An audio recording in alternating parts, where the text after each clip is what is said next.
Ohio State hasn't latched onto that song and play it at every single game. It would be the perfect thing. So It's self-explanatory. So what I wanted to ask you about was, the Ohio players are, of course, famous for their performances, live performances, and so much of the music is spontaneous. How did you capture that kind of spontaneity inside the studio? Usually, back then, when we went to the studio, we just went in and we'd start a groove, and usually the grooves took us somewhere, you know, and we basically, you know, would say if something felt good, we'd stay with it, you know, and fortunately, during that time that we were recording, the recorders were going, you know, and it happened to catch everything that we were doing. We had a good engineer, you know, a guy who would say, if you walk in the door, the tape's rolling. And usually the tape was rolling, and it caught everything we did, and, you know, we tried to make sure that things that felt good got recorded and got actually put out, so to speak, you know. So our recording experiences were basically sessions where we just went in and tried to have a good time playing music, you know. And usually that was based upon what things felt like, say, for instance, in the cities, in the clubs, in places like that. And, you know, we were trying to just basically recapture some of what was going on, you know, in the, I call it the atmosphere of what was happening in the world, you know, things like that. So it was good that we had good engineers, I'd say, you know, because these guys, you know, they happened to be on top of everything, and they, the things that we didn't know as far as the technology is concerned, Mr. Ray, they happened to be able to catch that for us, and, you know, it translated into hit records. Yeah. So I think we have a couple questions here that maybe follow up. You, sir? Do you want to? You? Did you guys talk about the transition from when you were just playing around town in the various clubs and to this explosion that in a sense kind of took place? Can you talk about how that felt, what that experience was like? Because at the time, this was just about playing music. You really, I mean, I don't know personally, I just know that that was more of what was going on versus trying to be famous. Right. So, can you talk about what that experience was like when all of a sudden what you were doing in the garages and in the little clubs and show bands, all of a sudden you go places and all of a sudden you see massive people and they're just going crazy over your music. Can you talk about what that was like?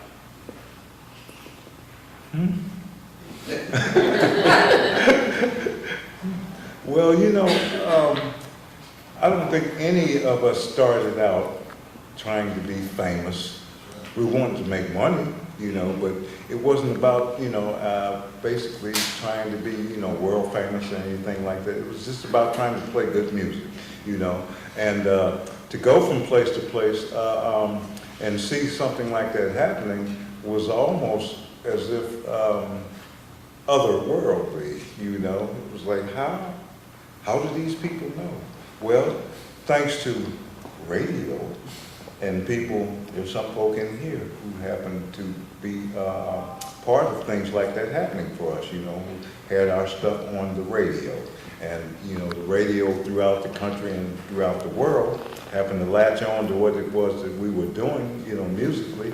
And I think we just, you know, happened to be on the nerve, you know, hit a vibe with just about everywhere, so to speak, you know. And the things that came after that were, I guess, what they would call the rewards and awards of, you know, having done these particular things. So I'd say, you know, great experience, first of all, great experiences, you know. And having the people respond to your music is something that's probably, you know, it's hard to explain, but it's definitely gratifying. You know, it's definitely gratifying to know that whatever it is that you're doing, you know, relates to people, and they, you know, they have a feeling just as you do, you know, about what it is that you're doing. So, Yeah, for Phase though, you know, our break came through, you know, through the Ohio Players, being able to be the opening band for them, and you had to perform. And you know, I guess it's the kind of show you put on. You know, a lot of groups today you don't see them moving, and not stepping. There's no showmanship. They're good musicians, but there's no. Back in our time, it was showmanship. You know, you had to be moving, and for us, you know, seeing all those colleges and auditoriums and people firing up their lighters, and it's a great feeling, you know, and that, and of course, radio helped boost our records as well, especially Riding High. We were really huge out on the West Coast, and we did a lot of dates booked out that way. But it was just wanting to play good music and wanting to play music until all the other stuff came into play, like Clarence just talked about, and you start moving toward wanting to be a producer. You start moving toward to wanting to perfect your songwriting and get your music out there in other airways like jingles and commercials and TV shows and things of that nature. So our reward came from being able to open up for these guys, and I appreciate that. thank you so much. I really do. Yeah, you gave us an opportunity that a lot of groups were salty about. Why do you think that? Can you both talk a little bit about the challenges that you overcame as musicians and as a group? Money, that's the first thing, because, you know, none of us came, I think, none of us came for, you know, came from means, you know, families and things that had a lot of money, so to speak, to be able to put into equipment, things like that, you know. So one of the, I'd say one of the first challenges was being able to buy a guitar, you know, get an amplifier, you know, get a truck to haul this stuff around in, you know, things like that. And so, you know, overcoming stuff like that, we're still overcoming it, you know, because we're working right now, you know, and some of the things that you have to do, they're just, you know, people would not understand that, you know, doing what we do is a lot of fun. I would, you know, I have to admit it's a lot of fun, but, you know, it takes a lot to be able to get to the stage, you know, and once you're there, you do it and it's over and it's back to the grind, you know. Yeah. I have a question. A lot of your music has been played on the A side, but the B side is always listened to. This is for Clarence. One of the couple of songs I used to like Uchi Coo. Tell me a little bit about that. And then one of the slow songs that I really liked was Baby, You and Me, We Plan to Be Together. And you never hear about those songs. Talk to me about those. Well, you know, I would say B-sides usually, when we were doing, back in the days of singles, 45s and what have you, there'd have to be something that they would put on the side of the hit record, you know, on the B side of the hit record. And a lot of times, you know, those particular songs that they picked were songs that the groups liked, you know, say members of the group liked that particular song and what have you. And it just so happened that in some cases, people at the record company say, okay, we'll go with what you want, because, you know, that whole thing about artists and companies arguing about, you know, what songs that they liked, what songs they wanted to have out, you know, what songs that they thought might be something that the public could deal with and what have you, was usually sometimes it was a back and forth, you know, and sometimes everybody agreed on the same thing. But the B-sides, you know, in a lot of cases, you know, they happen to be good records too, you know, but it's just about what is the company pushing right now to make us the most money, you know. So are you saying that the B-sides often reflect the band's preferences and tastes much better than what we have on the A-side? Sometimes, you know, sometimes, and like I said earlier, there was total agreement in what was going on as far as the A side was concerned. You know, everybody knew that's the record. You know. So this question is for Mr. Willis. I don't know how far back you go with the Players, but one of my favorite songs by them is "Pain." It's kind of a jazz funk fusion, and you guys sound amazingly polished for a young group. So talk about how that song came to be and how the recording session went. Back when Pain was written, I think at that particular time, Junie Morrison was in the Ohio Players. And Junie, phenomenal, I mean, an absolutely phenomenal musician, rest his soul. And the things that Junie used to bring to the band, and this was before I got into the group. I've been with the group more than 40 years, you know, so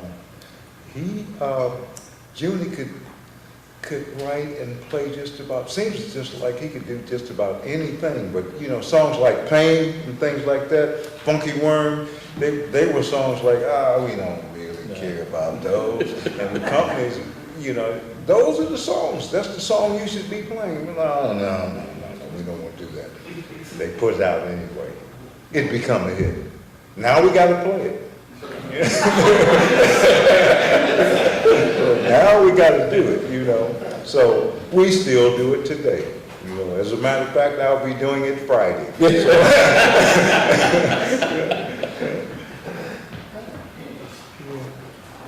Oh, yes. That was always amazing, the multicultural talent involved with the group and all the members, not only playing a variety of instruments, but I know, Lisa, you were a baby, your mother was my mentor as a great art educator here in the city of Dayton, and one of our main art teachers that stimulated us. And Clarence, I knew as a visual artist, and Marshall Rock Jones, when I met him, was an outstanding sculptor. So I saw all this multi-talent, not only in terms of instruments, but just, I was always amazed at just the variety of ways of expression that was so creative. Was that nurtured? And I don't know where your visual arts came from, but I knew you first as a visual artist before I knew you as a musician. Well, I've always been a musician. Like Keith was saying about, he was a musician in the womb. Right out of the womb, I was a musician. And I don't know, I think these are God-given talents, you know, and so we have to thank the Creator, first of all, for things like that, you know, because I, like Keith, I basically self-taught, you know, but being self-taught means that I listened to everybody else and everything, and being an artist, I looked at everything, I looked at you, you know, I saw your things that, you know, inspired me to be an artist, you know. And so I ended up at the University of Dayton, you know, being an artist. You know.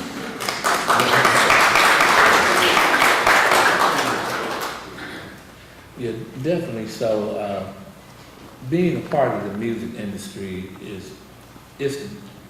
I feel it's the greatest feeling you could ever have, just because of the people you meet too. In passing, or whether it be in the studio. I mean, I've been in the studio with Jeff Lorber, the George Dukes, you name it. I mean, great people that taught me things. The late Rod Temperton, when I got with Heatwave, is when I learned about a lot of vocal stuff. You know, Rod taught me what they call a zebra chord. And it's like taking a major chord and adding a minor note to it, which gave Heatwave those real smooth harmonies but there was a harmony in there that would pull your ear in. They would go against the rule of what makes up a chord, but Rod was a genius at doing it. And so, sitting behind him, and Rod had 3 sets of lyrics to every one song, and 3 different melodies. So if he played it to you, he said, well, I don't know. He said, okay, listen to it this way, Mike. Play it that way. And he was just great at that. I asked him, I said, where do you get your ideas for songs? He said, movies. So he says, you come to my house, I have a lot, back then they were Betamax. I don't know, young people don't know what a Betamax is. Look it up online. Then VHS came, but he says, I have a lot of Betamax movies, and that was another inspiration to me, saying, wow, I'm nowhere near where I need to be. I need to work harder at perfecting writing and just sharing and perfecting what you do musically. So being around all these great people taught you something, you know, and I'm grateful that that happened for me. Well, given that funk has had a resurgence lately, I think, with funk festivals, and we're here at a funk symposium. What do you think, what's the current state of funk affairs? Where do you think we're headed? I'm glad to see it back. Yeah. You know, basically, I don't think it ever went anywhere. You know, I'm glad to know that the general public, for the most part, is recognizing the fact that this is something that it's a force in music, you know, and it just so happens that it's a force that we were, I'd say, affected by early on in our lives, you know, and it's something that's still with us, and it's with the masses, I would say, you know, right now, and I'm glad to know that younger folk are realizing that some of these particular things that they're doing now that they think are new, nothing new under the sun.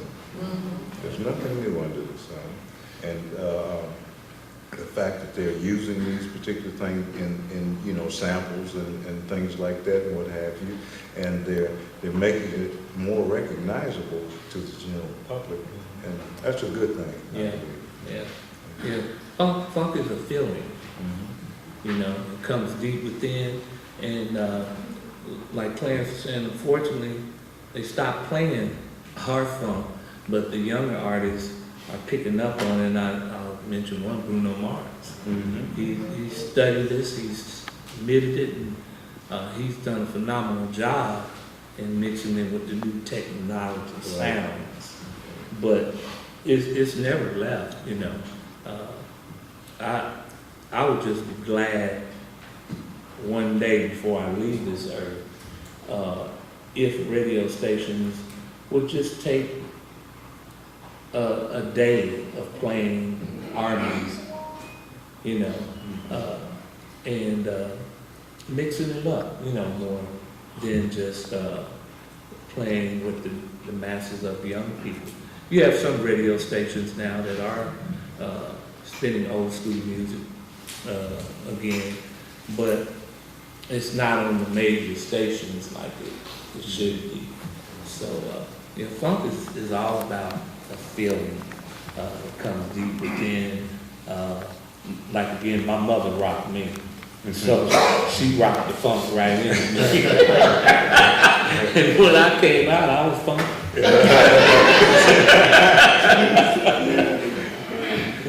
You listen to Sirius XM and hear Yes. 70s, 80s? Yes, There are a lot of players on there. And thanks to XM digital radio stations, we're able to collect monies from some of these stations through a company called Sound Exchange.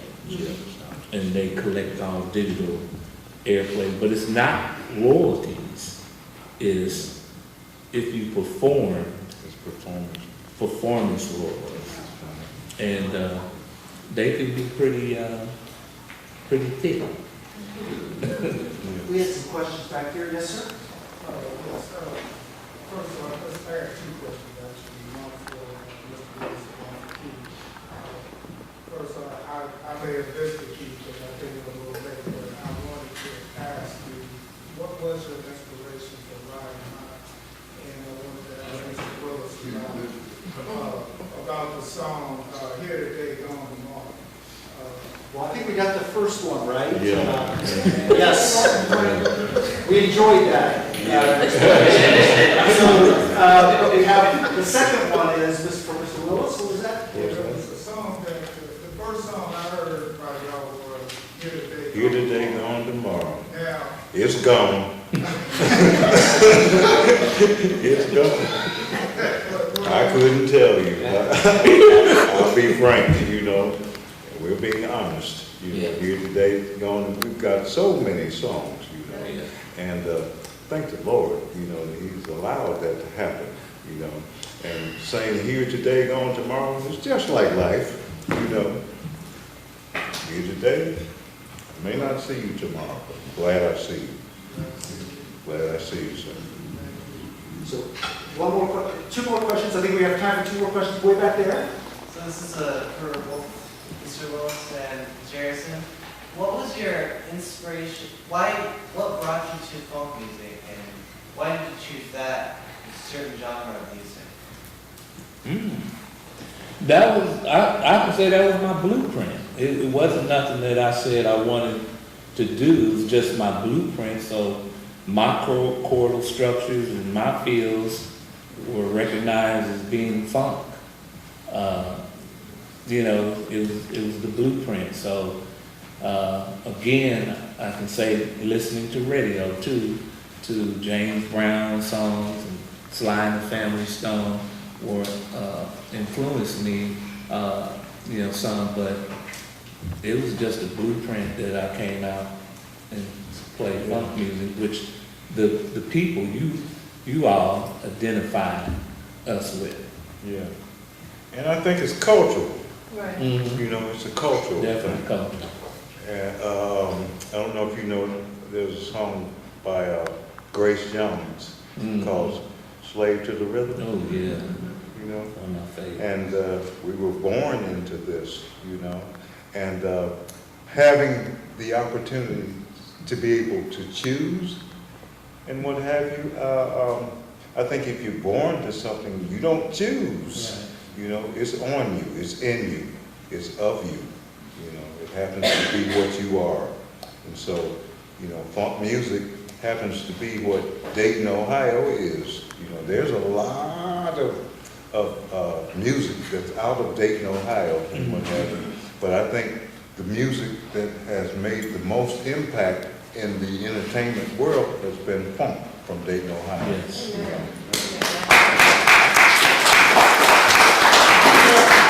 One more question, sir. You have a question you want to ask? Yes, I was wondering, Keith, did you kind of just walk us through that Grammy experience? Was there a practice on how to receive and what happens backstage? What is that experience like?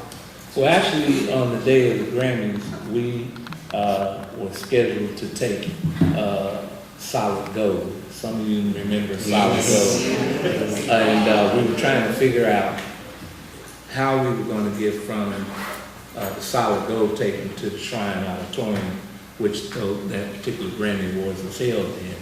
And we had our outfits on, so we were saying, how are we going to switch to tux and make it in time? So what we did, we kept on the leather pants and wore the tuck tops and took the bow ties off and, you know, trying to make it look real cool and suave. And as we walked into the auditorium, they said the winners are. And they said the dance band, we were like, we looked at each other and our manager said, go on up there, you won. So that's what it was like. And after we came off the stage, I remember running into the lobby, getting on the phone, calling home, and Pat Benatar was standing next to me. And I was calling home and I was telling them we won, because back then they didn't televise that segment of the Grammys. And they said, yeah, right, I haven't seen nothing. And I kept bumping and saying, tell him we won. She's looking at me like, who is this crazy person? So it was like that, you know, and it was an all-time high, I'm telling you. Well, I think that we unfortunately have run out of time. How it's for us to keep on our schedule. So, although I'm sure we could sit here for a long time more and talk about a lot of great stuff. But let's give a round of applause.